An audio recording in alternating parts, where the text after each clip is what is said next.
लेकिन सब जब मैके चली जाती है तो कुमार साहब बिल्कुल आलसी हो जाते हैं।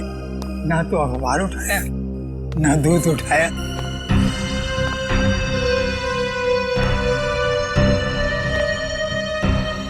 ये ली।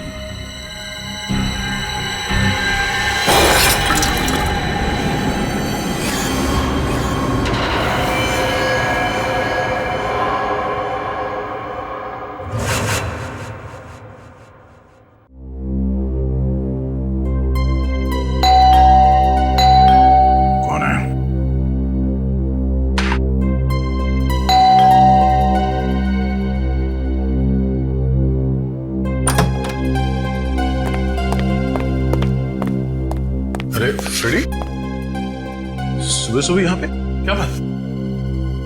अरे ठीक तो, परेशान लग रहा। आप बहुत लकी हो सर। तो ये तुम्हारी परेशानी है? अच्छा हुआ आपने शादी नहीं की, बल्कि मैं कहता हूं किसी ने भी शादी नहीं करनी चाहिए।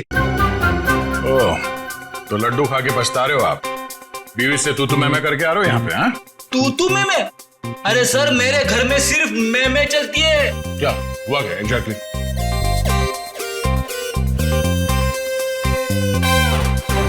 कैसी दिखती है मेरी बॉडी? एकदम फिट लगता हूं कि नहीं? हाँ बिल्कुल फिट है। मगर मेरी पत्नी मुझे फैट कहती है। ओह, अब फिट और फैट के बीच में अंतर है कि नहीं? बिल्कुल। मगर उसे कौन समझाएगा? कल रात को मैं खटिया पे सोने गया तो खटिया टूट गई। हाँ, इसमें मैं क्या करूं? खटिया पुरानी थी। कहने लगी तुम्हारा वेट बढ़ गया है। तुम एक्सरसाइज नहीं करते? तुमने एक्सरसाइज करना छोड़ दिया? टाइम कहां से निकालूं सर? दिन में सीआईडी की ड्यूटी, शाम को वाइफ की ड्यूटी। अब इस बीच में मैं जिम कब जाऊं सर? मैंने उससे कहा कि तू शाम को अकेली बाजार जाया कर ताकि मुझे जिम जाने के लिए वक्त मिले, लेकिन नहीं, भड़क गई मेरे पे। कहने लगी कि तू पहले तो बहुत टाइम निकालता था, मेरे इर्द गिर्द भौरे की तरह घूमता था, लेकिन अभी 1 घंटे की फुर्सत भी नहीं है तुम्हारे पास। मैं क्या करूं सर? ये तो बहुत गलत हुआ, कुछ करना पड़ेगा। एक काम करते हैं, भाभी को फोन लगा के बात करता हूं मैं उनसे। अरे नहीं सर। क्या हुआ? मरवा दोगे? क्यों? अगर उसे पता चला ना कि मैं कंप्लेंट लेकर आपके पास आया हूं तो वो मायके चली जाएगी घर की चाबी लेकर, और फिर मुझे आपके घर में ही रहना पड़ेगा। ओह, मतलब मामला सीरियस है, रिस्क नहीं ले सकते हैं। क्या करेंगे? सिवाय अफसोस के मैं तो कुछ नहीं कर सकता। मेरे पास एक उपाय है। क्या? भाभी को लगता है कि तुम फैट हो, फिट नहीं हो, है ना? तो तुम फिट हो जाओ। कैसे? एक्सरसाइज करके।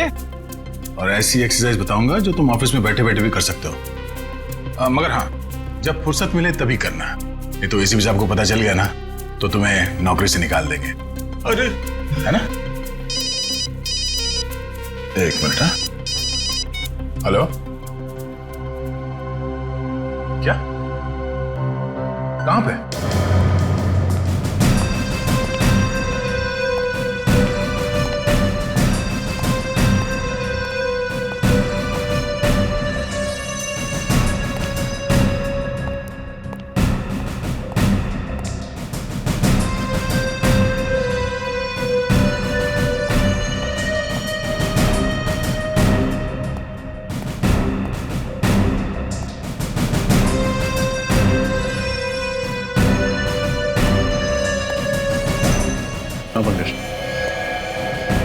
इस बेचारे के बारे में सोच रहा हूँ सर। जिस कैंची से इसने अपने बाल कटाए उसी से अपने प्राण गंवाए। सर, मुझे तो बाल कटाने में डर लग रहा है। सर, एक और एक बात है, यहाँ पे इसके गले पे पाउडर जैसा कुछ लगा हुआ है।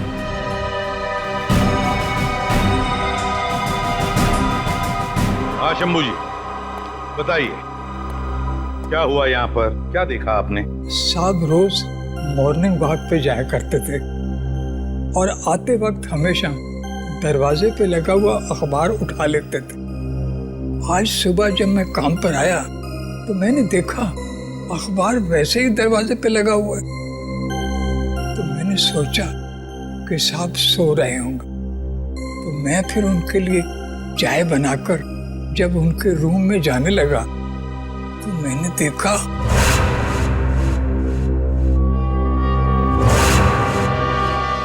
अजीब बात है ना, जिस कैंची से कुमार जी के बाल कटवाए वही कैंची नाई ने उनके छाती में भोंक दी। ऐसा क्या हुआ होगा दोनों के बीच में जो नाई ने कुमार जी को ऐसा मार डाला? सर लगता है नाई ने बस आवेश में आकर इनका खून कर डाला, नहीं तो इतने सारे सबूत पीछे क्यों छूट जाता। हाँ, पर रजत क्यों क्यों?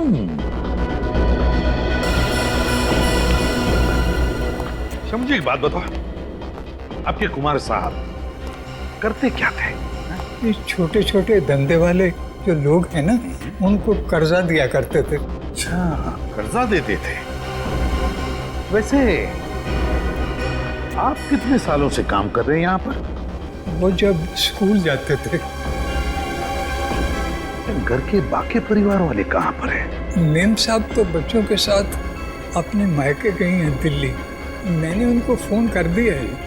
एक बात बताओ, क्या कुमार जी अपने बाल घर पर ही कटवाते थे? नहीं साहब, पहले ऐसा कभी नहीं हुआ। वो तो हमेशा सैलून में जाके बाल कटवाया करते थे। मतलब पहली बार उन्होंने घर में बाल कटवाए? इतनी रात गए? हाँ जी। रेडी? इस घर की एक एक चीज को अच्छी तरह से देखो, एक एक सबूत उठाओ और फोरेंसिक लैब भेज दो। रजत, कुमार जी के नाई का पता लगाओ और उठाओ उसे। कुमार के नाई को बुलवा लिया? हाँ सर, इसका नाम सुंदर है और पिछले 4 सालों से कुमार के बाल यही काट रहा था। ये सुंदर, ये कुमार तुमसे ही बाल कटवाते थे? जी सर, 4 साल पहले जब मैंने अपनी दुकान की शुरुआत की थी, तब से ही कुमार जी सिर्फ मुझसे ही बाल कटवाते थे और लगभग हर महीने 5 तारीख को वो दुकान पर आ जाते थे। अच्छा, जब कुमार जी का खून हुआ तो आप कहाँ थे? सर, मैं अपने दोस्तों के साथ 10 से 12:30 के शो के लिए गुड मूवी हॉल में सिनेमा देखने गया था। आप चाहें तो मेरे दोस्तों से भी पूछ सकते हैं। इसकी जरूरत नहीं पड़ेगी। पूर्वी, गुड मूवी हॉल का सीसीटीवी फुटेज चेक करो, देखो क्या सुंदर सच बोल रहा है या पिक्चर के बीच में जाकर कहीं आया तो नहीं। पंकज, जब तक फुटेज चेक नहीं होता चाय कॉफी पिलाओ इसे। हैं? एक बात समझ में नहीं आ रही, जो आदमी, मेरा मतलब है कुमार, हर महीने के 5 तारीख को ही बाल कटवाता था, उसी रात, मौत की रात 11 बजे ही बाल कटवाने की उसे क्या जरूरत पड़ी? सर, सर अभी भी पता चला है कि बैंड्रा में एक आदमी का खून हो गया है और उसे भी कुमार की तरह मारा गया। उसकी लाश को फॉरेंसिक लेके आ रहे हैं सर। 2 खून एक तरीके से, कहीं दोनों खूनों में कोई संबंध तो नहीं? विजीत, अब तो ये सालुंख ही बताएगा क्या संबंध है इन दोनों खून में। हाँ सालुंख, उस सलून किलर के बारे में क्या पता चला? बॉस, खूनी बहुत ही पेशेवर हेयर स्टाइलिस्ट है। उसके हाथों में हुनर है अच्छे बाल काटने का। सालुंखे साहब, क्राइम सीन पर जो सारी चीजें मिली थी, कपड़े, कैंची, बाल, उनसे कुछ और पता चला? कुछ खास नहीं रजत। खूनी इतना होशियार है कि उसने जरा भी, बिल्कुल भी अपनी उंगलियों का निशान नहीं छोड़ा कहीं भी। यहां तक कि कैंची पर भी अपना कोई उंगलियों का निशान नहीं छोड़ा। लेकिन एक खास बात है बॉस जो पता चली है। वो क्या? बॉस, याद है इन दोनों के गले पर हमें पाउडर मिला था। सालू के साथ बाल काटने के बाद हेयर ड्रेसर गले पे पाउडर लगाता ही है। हाँ, लेकिन ये एक लाइट ग्रे कलर का पाउडर था। और इनफैक्ट तो बॉस ये पाउडर था ही नहीं। सालुंख, ये पाउडर नहीं है तो फिर क्या है? सब वो राख है, वो भी इंसान के अस्थियों की राख। क्या? राख? इंसान की अस्थियों की राख? हाँ बॉस, और 2 अलग अलग आदमियों की राख। और उस राख का डीएनए करने से पता चला कि जिन लोगों की राख है वो आपस में रिश्तेदार हैं। दोनों आदमी थे, इसलिए रिश्ते में वो दोनों या तो भाई भाई थे या फिर बाप बेटा। भाई भाई या बाप बेटे? मतलब ये खूनी जिस कैंची से बाल काटता है उसी कैंची से खून करता है उन लोगों का और फिर उनके गले पर इंसान की अस्थि की राख लगाता है। बड़ी अजीब बात है ये। हेलो, क्या? कहां हुआ ये? उसके हाथ में बंदूक थी, कैंची थी। अब वहीं रुकिए, हमें भी पहुंचता है। क्या हुआ सर? कहीं कोई ऐसी लाश तो नहीं मिली? अभी तक तो नहीं सर। हाँ, एक औरत का फोन था। किसी आदमी ने पार्किंग लॉट से उसके हस्बैंड को अगवा कर लिया। उसके हाथों में कैंची थी। अगवा करने वाले के हाथ में कैंची थी? कैंची? तो फिर रजत यही है, ये कैंची वाला हमारा खूनी, यही है ये हेयर स्टाइलिस्ट, सलून किलर।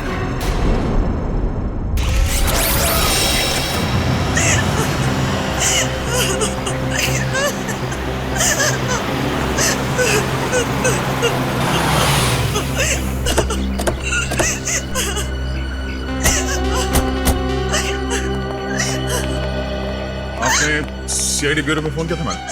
हाँ सर, मैंने ही फोन किया था। सर, वो लोग मेरे पति को ले गए सर। मेरे पति को बचा लीजिए सर, बचा लीजिए मेरे पति को। एक मिनट मैडम, शांत हो जाइए। आप ठीक से बताइए हुआ क्या? कौन ले गया आपके पति को? मुझे नहीं पता सर, मैंने उसे पहली बार देखा था। उसने अपने मुंह पर रुमाल बांध रखा था। मेरे पति जैसे ही गाड़ी से निकले, पता नहीं कहां से वो सामने आ गया और मेरे पति के मुंह पर रुमाल रखकर उन्हें बेहोश कर दिया। मैंने उन्हें बचाने की कोशिश भी की सर, लेकिन उस आदमी के हाथ में कैंची थी। ये देखिए सर, उसने मुझ पर भी वार किया, सो मैं डर गई और उसने मेरे बेहोश पति को गाड़ी में बिठाकर पता नहीं कहाँ ले गया। सर, मेरे पति को बचा लीजिए सर, बचा लीजिए सर मेरे पति को। एक मिनट।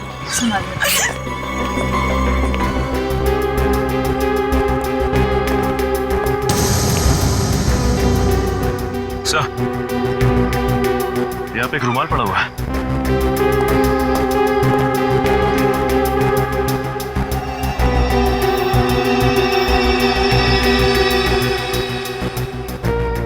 मैम, क्या ये कपड़ा इस्तेमाल किया गया था आपको पति को बेहोश करने के लिए? हाँ सर, ये वही कपड़ा है। सर, क्लोरोफॉर्म का इस्तेमाल किया। लगता है सैलून किलर बड़ी तैयारी के साथ आया था यहाँ पे। Salon killer? ये सैलून किलर कौन है? इसका मतलब वो मेरे पति को भी मार डालेगा। देखिए प्लीज, आप चिंता मत कीजिए। उससे पहले कि वो आपके पति तक पहुंचे, हम उसे ढूंढ निकालेंगे। देखिए मैडम, आप ये बताइए कि जब वो लोग आपके पति को गाड़ी में डालकर ले गए तो आपने उस गाड़ी का नंबर देखा? कुछ याद है आपको?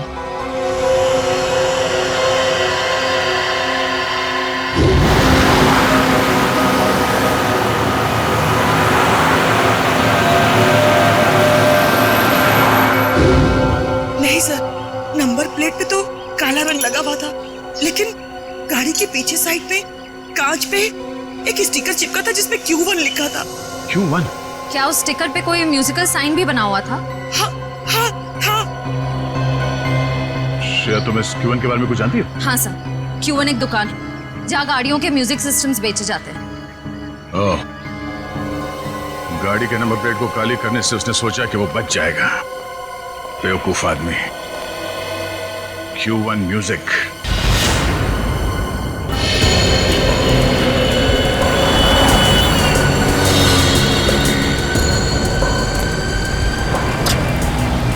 ठीक है,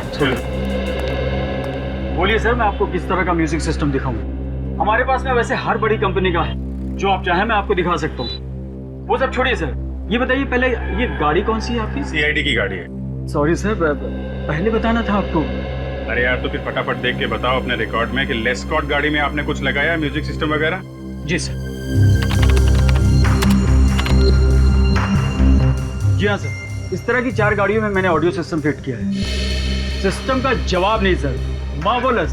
इसकी जितनी भी तारीफ कर रहे हैं सर, बहुत ही कम है। इसका नंबर देंगे आप? नंबर निकालिए। निखिल, पता करो ये गाड़ियाँ किसके नाम पे रजिस्टर्ड हैं और इनके पते क्या हैं। उन्हीं इन्हीं में से कोई है। सर, सब जगह देख लिया, बस ये आखिरी जगह बची हुई। हाँ निखिल, पिछले 3 जगहों पे तो कोई सुराग नहीं मिले। देखिए यहाँ कौन मिलता है। अरे ताला लगा हुआ है।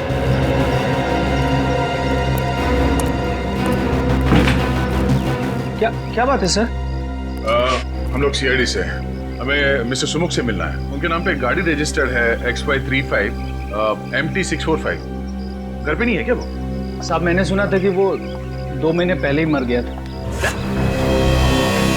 सुमुख 2 महीने पहले मर चुका है? जी साहब। और आपको? सर मेरा नाम सनी है सर, मैं इसी खुली में रहता हूँ सर। मैंने सुना था कि दोनों बाप बेटे ने आत्महत्या कर ली थी, बेचारे दोनों इसी खोली में जल के मर गए थे। ये सब कैसे हुआ? आप लोगों ने बचाने की कोशिश नहीं की? वो सब कुछ आधी रात को हुआ ना, तो किसी को पता ही नहीं चला।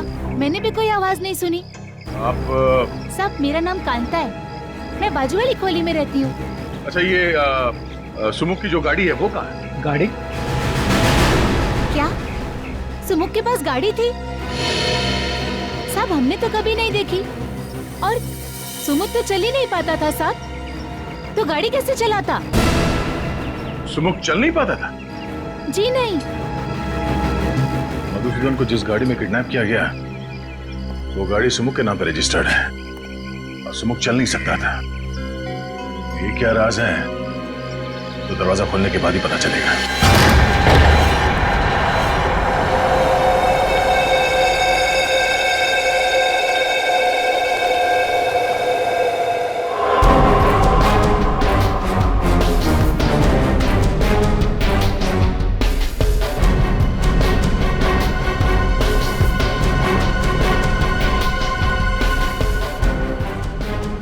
जलकर आत्महत्या कर लेते हैं।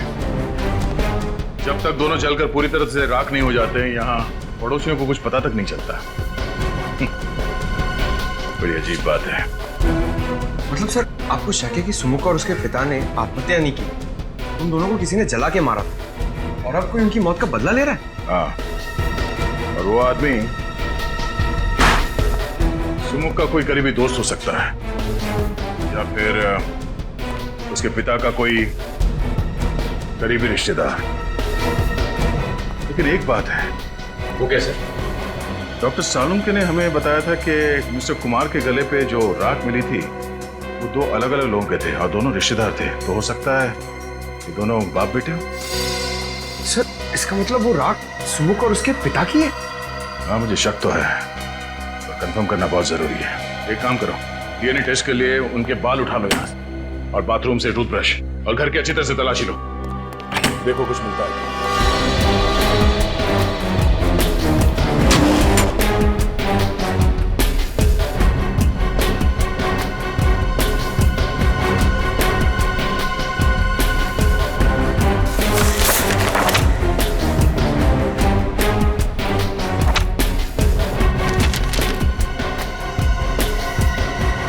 सर ये एनवलप मिला अंदर से।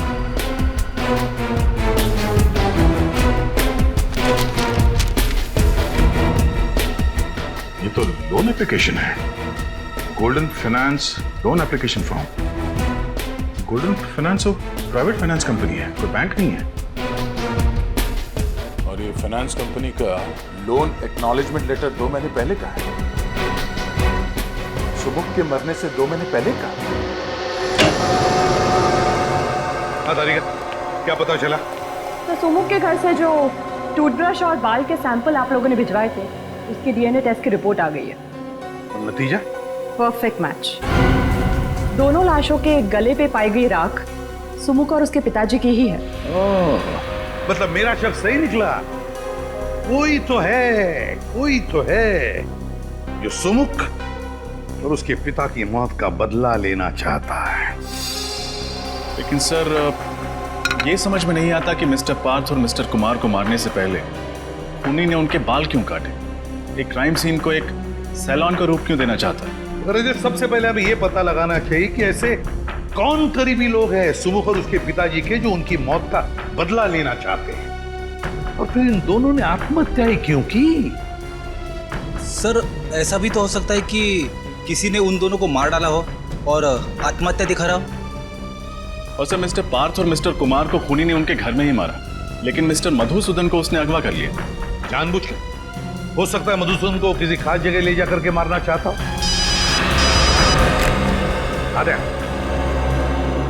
अच्छा, गोल्डन फाइनेंस कंपनी के ठीक है।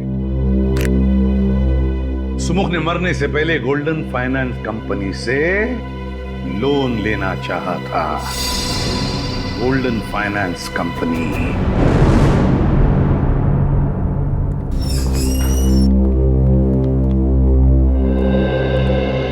Hello sir, welcome to Golden Finance. कहिए मैं आपकी क्या मदद कर सकती हूँ? देखिए, हम लोग सीआईडी से हैं और आपकी कंपनी के मालिक रघुवीर से मिलना चाहते हैं। सर, सीआईडी से? क्या बात है सर? हमें उनसे कुछ पूछताछ करनी। कहाँ है वो? सर, रघुवीर सर तो नहीं है और आज वो ऑफिस में भी नहीं आने वाले। क्यों? क्यों नहीं आने वाले? सर, उनके पार्टनर मिस्टर पार्थ की हत्या हुई थी तो आज उनकी शोक सभा है, तो सर वहीं पे गए हैं। पार्थ? कहीं ये वही पार्थ तो नहीं जिनका बांद्रा में खून हो गया? जी सर, वही। अच्छा, क्या पार्थ और रघुवीर कंपनी में पार्टनर्स थे? काफी समय से वो दोनों साथ में काम कर रहे थे और ज्यादातर फैसले मिस्टर पार्थ ही लिया करते थे। Thank you very much. Okay sir. पता लगाना पड़ेगा ये सुमुख पार्थ को जानता कैसे था और फिर उसने पार्थ को मारा क्यों। मैं बिल्कुल अकेली रह गई। आपके बिना मेरे जीवन में कोई मतलब नहीं। मैं कैसे जीऊंगी? एक्सक्यूज मी, रघुवीर। मिस्टर रघुवीर, प्लीज। ठीक है, नहीं रघुवीर। माफ करना, इस समय आपको डिस्टर्ब कर रहे हैं हम लोग सीआईडी से हैं। मिस्टर पार्थ आपके बिजनेस पार्टनर थे? जी हाँ सर, 20 साल पहले मैंने एक कंपनी शुरू की थी जो पिछले 10 साल से घाटे में जा रही थी। पार्थ अगर उसे ज्वाइन नहीं करता तो कंपनी डूब जाती सर। मैं रोड पे आ जाता। बहुत अच्छा आदमी था सर। अच्छा, आपने कभी किसी मिस्टर कुमार या मधुसूदन का नाम सुना?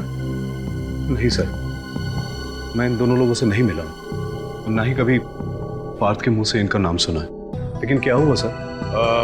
मिस्टर कुमार का भी खून ठीक उसी तरह से हुआ है जैसे मिस्टर पार्थ का हुआ है और हमें शक है कि मधुसूदन को भी उसी खूनी ने अगवा किया है। खैर, अब ये बताइए कि आपको किसी पे शक है? नहीं सर, मुझे किसी पे शक नहीं है।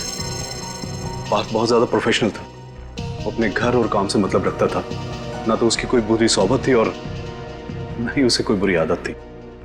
मिस्टर पार्थ ने कभी सुमुख नाम के किसी आदमी के बारे में कुछ बताया आपको? सुमुख? हाँ, सुमुख नाम के एक आदमी ने हमारी कंपनी में एक लोन के लिए अर्जी दी थी, 25 लाख रुपए की। लेकिन पार्थ ने उसे रिजेक्ट कर दिया था। ओह, और उन्होंने ऐसा क्यों किया था, कुछ पता है? नहीं सर, लेकिन एक बात जरूर है, पार्थ को अगर लगता था कि कोई आदमी हमारा पैसा नहीं लौटा पाएगा तो वो उसकी अर्जी नामंजूर कर देता था। और उसका ये फैसला हमेशा ठीक होता था सर, इसलिए हमारी कंपनी फायदे में चल रही थी। थैंक यू रघुवीर, थैंक यू। तो शायद सुमुख ने मिस्टर कुमार और मधुसूदन इन दोनों से भी कर्जा मांगा होगा। वैसे उनकी तो कोई भी फाइनेंस कंपनी नहीं थी। लेकिन कभी कभी बिजनेसमैन ऊंचे ब्याज पर कर्जा दे दिया करते हैं। एक काम करो, मिस्टर कुमार और मधुसूदन इन दोनों के परिवार वालों को और उनके ऑफिस में जितने लोग काम करते हैं उन सबको ब्यूरो बुलाओ। सर, ये कुमार जी की पत्नी है और ये मधुसूदन जी की पत्नी है। और सर, ये दोनों मधुसूदन जी के कंपनी में काम करते हैं। सर, मेरे पति का कुछ पता चला? वो सही सलामत तो है ना? देखिए, आप बिल्कुल चिंता मत कीजिए, आपके पति को हम सही सलामत वापस ले आएंगे। हम पूरी कोशिश कर रहे हैं। वैसे मिस्टर कुमार छोटे छोटे बिजनेस में इन्वेस्ट करते थे, है ना? और मिस्टर पार्थ की कंपनी लोगों को बिजनेस के लिए पैसे उधार देती थी। तो क्या वैसे ही मधुसूदन जी भी व्यापारियों को पैसे उधार देते थे, लोन देते थे? जी हाँ सर, वैसे तो हमारा टेक्सटाइल का बिजनेस है, लेकिन मेरे पति लोगों को बिजनेस के लिए प्राइवेट लोन भी दिया करते थे। आप लोग मधुसूदन जी के ऑफिस में काम करते हैं।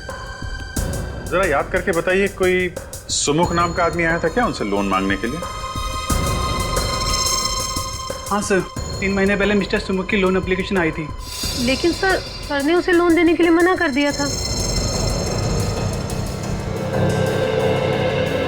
ये सुमुख तो मर चुका है और यहाँ तक कि उसके पिता की भी मौत हो चुकी। तो फिर कौन है जो ये सब कर रहा है? कोई ऐसा आदमी जो सुमुख और उसके पिता की मौत का बदला लेना चाहता है, करीबी रिश्तेदार या दोस्त। हाँ अभिजीत, पता लगाना ही पड़ेगा इनके रिश्तेदार और दोस्तों के बारे में, पता लगाना ही पड़ेगा। शोभा जी, तो आप मालकिन इस स्टॉल की? होई साहिब, गरीब और मुसीबत के मारे लोगों की मदद करती हूँ, उनको खोली भाड़े पे देती हूँ। वो Sahib social service. Social service? Social service करते करते यहाँ पे रहने वाले लोगों की पहचान पत्र की कॉपी नहीं लेती आप? राशन कार्ड वगैरह कुछ नहीं मिला हमें यहाँ से, जिससे सुमुख और उसके पिताजी के बारे में कोई जानकारी मिल सके? अरे साहिब, सब गरीब लोगों के पास किधर होता है पहचान पत्र? आपके पास उनका कोई फोटोग्राफ है? नहीं साहिब, सुमुख और उसके पिताजी 4 महीने पहले आए थे। साहिब, उसका लड़का विकलांग था, ठीक से चल भी नहीं पाता था। मैंने तो उसको खोली देके उसकी मदद की। साहिब, वो बाप बेटा दोनों जलकर मर गए। अरे उसके बाद पुलिस का कितना लफड़ा झेला मैंने। अच्छा, आप लोग यहीं पे रहते हैं? किसी को तो इस खोली में आते जाते देखा होगा? नहीं। और आपने? सर मैं तो यहाँ 3 महीने पहले ही रहने आया हूँ। मुझे तो कुछ भी मालूम नहीं है। साहिब, ये सच बोलता है, ये तो अभी रहने को आया है। वो दोनों बाप बेटा ना किसी से बात नहीं करते थे, कोई रिश्तेदार दोस्त कोई उनको मिलने नहीं आता था। अच्छा, आप लोगों ने कभी उन्हें बात करते हुए सुना या फिर किसी का नाम का जिक्र करते हुए सुना? याद करिए। हाँ साहब, मरने से 3 दिन पहले रात को बाप बेटे में खूब झगड़ा हुआ और किसी बात को लेकर बहस भी हो रही थी। कैसी बहस?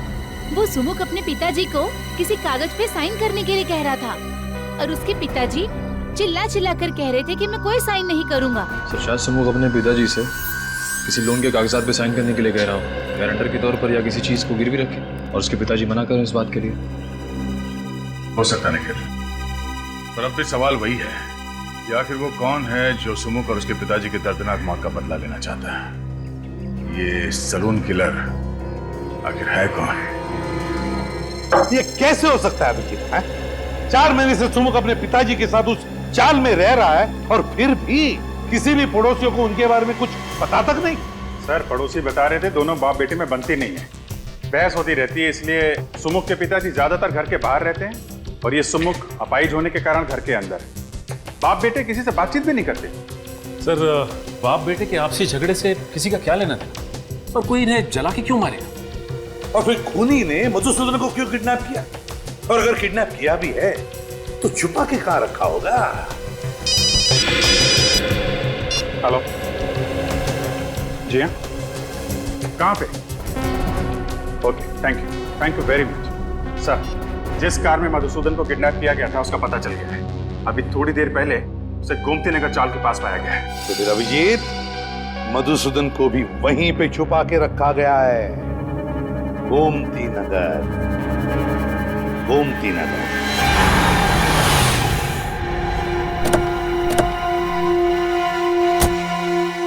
यहां से हमें पैदल ही जाना होगा, लेकिन सावधान रहना, खूनी कभी भी कोई भी हरकत कर सकता है। इस बार वो हमारे हाथों से बचना नहीं चाहिए।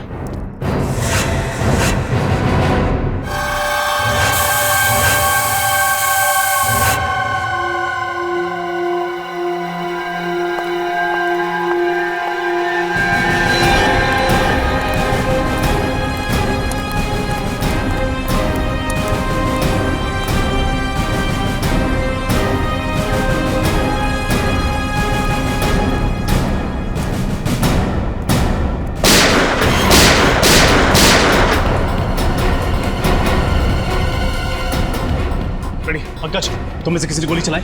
नहीं सर, मैंने तो गोली नहीं चलाई। नहीं सर, मैंने नहीं चलाई। तब तो ये जरूर उसे खूनी का काम होगा। जिस दिशा से गोली की आवाज आई है उधर आ जाओ।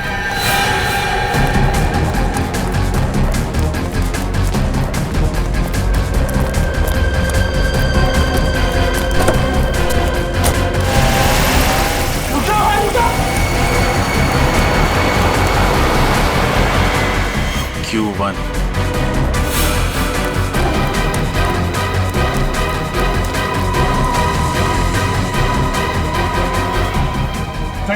जिंदा इसे संभालो। आओ पंकज।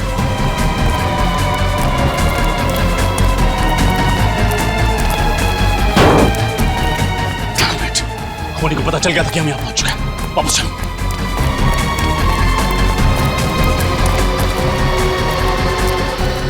सुनो, अपनी आंखें खुली रखने की कोशिश कर। तो मेरी आवाज सुनाई दे रही है? वो कौन था जिसने गोली चलाई और वो तुम सबको मारना क्यों चाहता था? वो हमारे बॉस को ले गया। बॉस?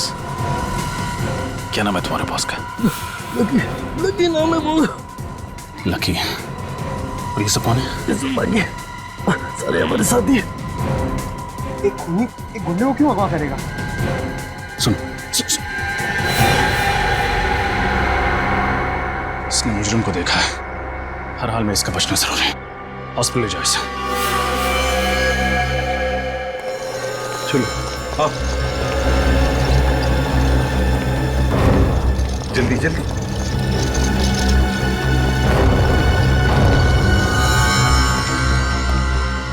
आप लोग यहीं ठहरिए, इसका ऑपरेशन करना होगा। देखिए डॉक्टर साहब, इस आदमी के बयान पर 2 लोगों की जान दांव पर लगी है। 2 लोगों की जान? मैं कुछ समझा नहीं। डॉक्टर साहब, हमें खूनी को ढूंढ रहे हैं। उसने 2 खून किए और 2 लोगों को पकड़ के रखा है, और उसके बारे में सिर्फ यही बता सकता है। अभी यही देखिए, उसको होश ऑपरेशन के बाद ही आएगा।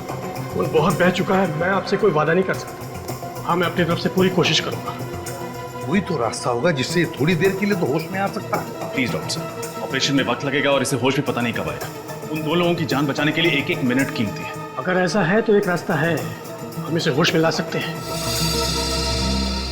क्या? अगर ऐसा है तो एक रास्ता है, हम इसे होश में ला सकते हैं। क्या? मैं इसको एड्रेनालाइन का इंजेक्शन देता हूँ। नर्स, जल्दी जाओ। उसको देने के बाद इसको तुरंत होश आ जाएगा, लेकिन उसका असर कुछ देर तक रहेगा। लेकिन उसके बाद इसे फौरन ऑपरेशन थिएटर ले जाना होगा, और मैं आपको 1 सेकंड भी नहीं दे सकता उसके। ठीक है।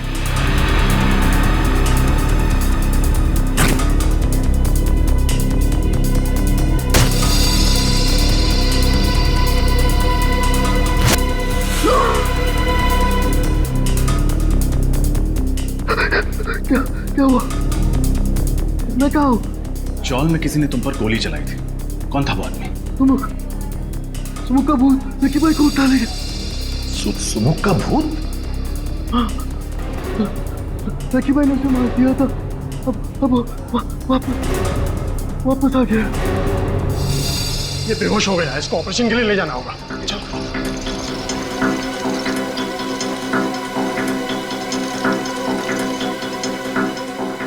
सुमुख जिंदा है?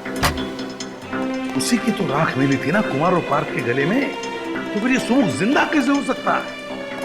अगर सुमुख जिंदा है तो वो राख थी किसकी? और इस वक्त सुमुख कहाँ है?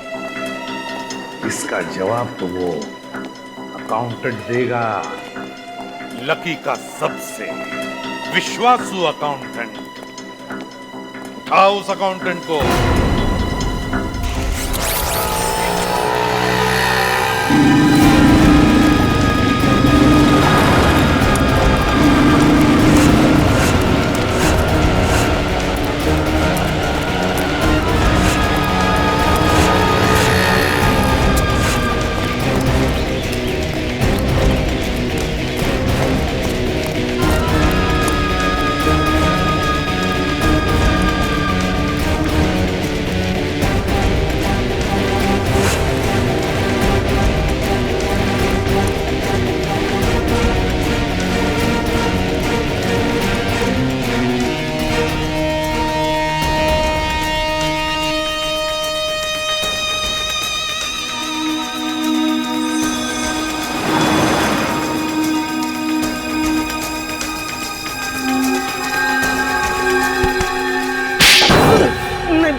मैं बताता हूँ, सब कुछ बताता हूँ। तो बताओ मिस्टर विजय, तुम एक MBA हो, कहीं भी नौकरी कर सकते थे, फिर भी तुमने लकी जैसे क्रिमिनल के लिए काम करना उचित समझा।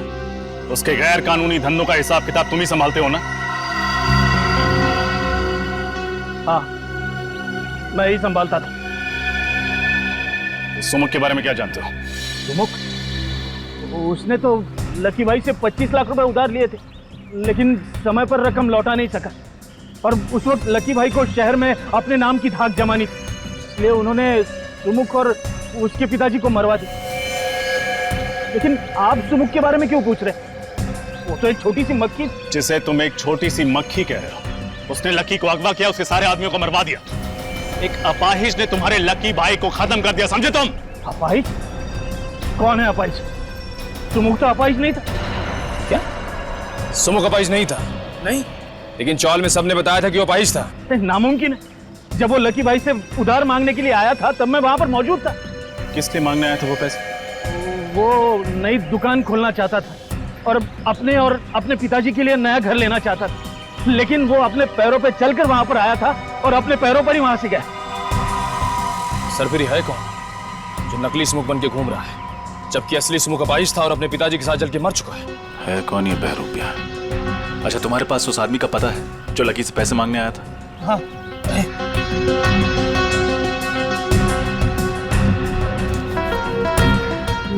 मांडवा गली खोली नंबर 4।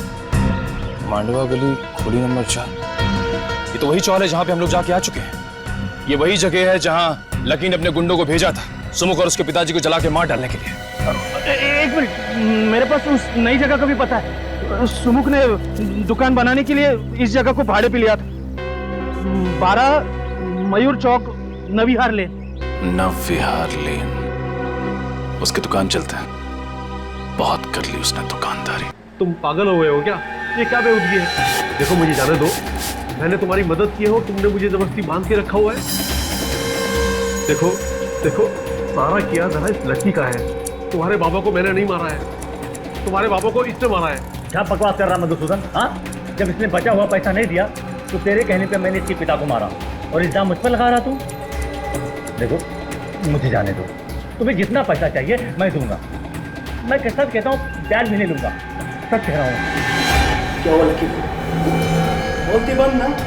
सर मेरा नाम सनी है सर, मैं इसी खुली में रहता हूँ। हाँ? और आप?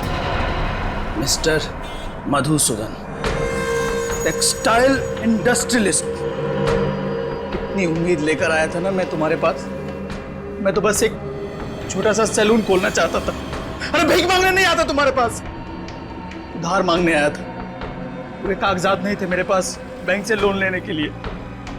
मजबूर तुम जैसे प्राइवेट इन्वेस्टर्स का दरवाजा खटखटाना पड़ा, और तुम जैसे लोग खून चूस लेना चाहते हो हम जैसे गरीबों का। नहीं, लेकिन मैं ऐसा...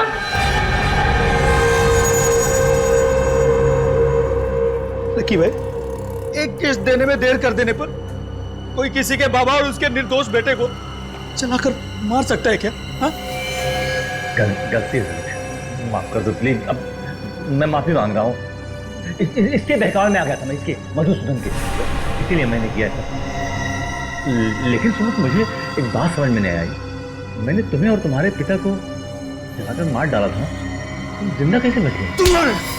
तुम्हारे बेवकूफ गुंडों ने मुझे नहीं मारा, मेरी जगह मेरे निर्दोष अपाहिज भाई को जलाकर मार दिया, समझे? क्या? तुम्हारा छोटा भाई भी था? मेरा छोटा भाई भी था, वो चल नहीं सकता था। आखिर क्या दोष था मेरे भाई मृदुल का? उसको सुमुख समझकर इसके गुंडों ने जलाकर मार दिया। मधुसूदन, तुम यही सोच रहे हो ना कि आखिर अभी तक मैंने तुम्हें समझा क्यों रखा है? क्योंकि तुम मुझे अच्छा आदमी समझते हो और सिर्फ चेतावनी देकर छोड़ना चाहते थे। तेरी वजह से मैंने अपने पूरे परिवार को खो दिया है। तुझे बहुत बड़ी सजा दूंगा। तेरी आंखों के सामने मैं लकी का खून करूंगा ताकि तू देख सके कि मरते वक्त कितना दर्द होता है। उसके बाद मैं तुझे मारूंगा ऐसे ही, ताकि तू एक बार नहीं बार बार मर सके। तुम ऐसा नहीं कर सकते लकी, तुम कुछ करो। हाँ मधुसूदन, मैं करता हूँ तुम्हारे अपने लिए कुछ। हाँ देखो प्लीज भेज छोड़ दो प्लीज। सुमुख, सीआईडी, आप लोगों को इस जगह के बारे में किसने बताया? लकी के अकाउंटेंट। अब तुम्हारा खेल खत्म। माफ कर दीजिए सर, मैं ऐसा नहीं था सर। बदले की आग में मैं अंधा हो गया था। मैं तो एक सीधी सादी जिंदगी जीना चाहता था। मैं एक हेयर स्टाइलिस्ट बनना चाहता था, लेकिन मेरे बाबा स्कूल टीचर थे। उन्हें मेरा ये बाल काटने का काम पसंद नहीं था, लेकिन मैंने भी ठान ली थी कि मैं हेयर स्टाइलिस्ट बनूंगा। जब मैंने एक सैलून में नौकरी करना शुरू की, मेरे बाबा ने मुझसे रिश्ता ही तोड़ लिया था। और तुम्हारे पिताजी शोभा जी की चौल में चले गए रहने के, और तुम भी उनके पीछे पीछे वहां चले गए और उसी चौल में रहने लगे। हाँ सर, जैसे ही मुझे पता चला कि बाबा और मृदुल वहां रहने लगे तो मैं भी वहां शिफ्ट हो गया। लेकिन मेरे बाबा तो मुझसे गुस्सा थे। उन्होंने चौल में किसी को नहीं बताया कि मैं उनका बेटा हूं, पर मैंने भी ठान ली थी कि अपना खुद का एक सैलून खोलूंगा और बाबा को साबित कर दूंगा कि एक हेयर स्टाइलिस्ट बन के भी एक इंसान कामयाब हो सकता है, उसे इज्जत मिल सकती है। और इसीलिए तुमने लोन लेने के बारे में सोचा? हाँ हाँ सर, पर फिर भी मुझे बैंक से लोन नहीं मिल पाया। एक बार मैंने कोशिश भी की, बाबा को गारंटर के तौर पर लोन के कागजात पर साइन कराने के लिए कहा, लेकिन मेरी उनसे बहस हो गई। ये बात कांता ताई ने भी सुनी थी। पार्थ और कुमार, उन लोगों ने भी मुझे कर्जा देने से मना कर दिया था सर। और आखिर में सलून खोलने के लिए तुमने लकी से पैसे उधार लिए, क्यों? हाँ सर, और मेरा सैलून ठीक ठाक चलने भी लगा था। बस एक किस्त देने में देर कर दी थी। लकी ने अपने गुंडे बेचकर मेरे बाबा और मेरे छोटे अपाहिज भाई को जलाकर मार दिया था।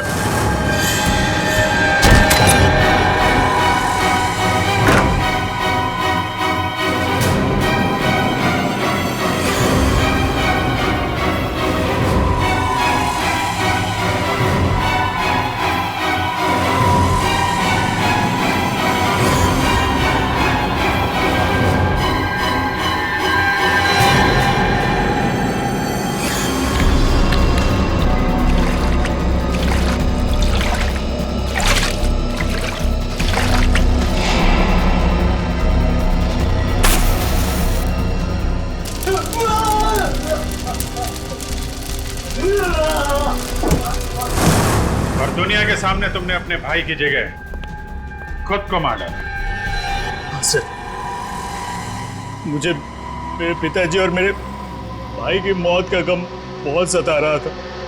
मुझे चैन से नींद नहीं आ रही थी, इसलिए मैंने पता लेने की ठान ली थी। फिर मैंने उनको एक कमाल का हेयर कट दिया। सबको मैंने एक एक करके मार डाला। जब तक फांसी का फरमान नहीं आ जाता, जेल में बैठ के दूसरे कैदियों को हेयर कट देते रहना। और तुम लोगों को भी सुमुख के पिता और उसके भाई के खून के इल्जाम में फांसी ही होगी।